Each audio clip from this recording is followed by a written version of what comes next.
Anyway, kamusta naman yung unang sabak mo sa pag-aarte?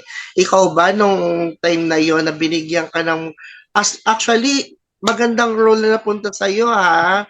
As being first time, yung iba nga naglalakad lang, yung iba crowd lang, yung iba parang hindi pa nga nakahagip ng camera pero extra, 'di ba? Pero ikaw, unang sabak mo is parang mabigat-bigat na kagad. May linya ka ba doon? Yes po, regular po ako dun. O, tingnan mo, di ba? Unang sabak ko pa lang, may lines ka na kagad. Kamusta yung, syempre, first time mo eh. Hindi naman natin masasabi kagad na parang goods kagad eh. Kamusta naman being first timer? Nung first time ko po na yun, kabadong-kabado po ako. Siyempre, wala po akong background sa acting, tas wala din po akong workshop. So, sobrang kinabahan po ako, nabibigyan po agad. Wait, di ba? Mabigat na artista yan, ano artista yan, magaling, mahusay. Kailangan makasabay ka rin sa kanya, di ba? Yun, kamusta? Ano mo nung ginawa mo nung time na yon? Nakailang take ka rin ba?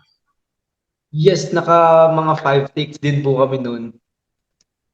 Hindi ka ba na tatakot na, oh my gosh, nakailang take na ako, baka mamaya magalit na sa akin yung director, baka mamaya palitan na ako. Kasi may mga ganun eh, yung kapag naiinis na yung lalo ng mga producers, di ba?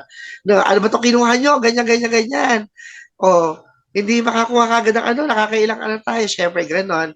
Hindi ka ba na parang yung syempre, yung emosyon mo maapektuhan dun eh, yung kumbaga parang yung energy ba, bababa yung ano mo nun. Ikaw ba, anong ginawa mo nung time na yon? Being naka 5 takes ka. Nung una po talaga sobrang kabado po kasi di ko po alam kung paano ko i-deliver yung lines po, syempre. Pero si Miss Alec Bovic po kasi sobrang bait niya po. Tinanad niya po talaga ako as anak. Tapos tinuturuan niya po ako kung paano ko po sabihin yung linya, kung paano po ako umacting. Sobrang bait po talaga ni Miss Alec Bovic. Kaya nagawa ko rin po yung role po na yun.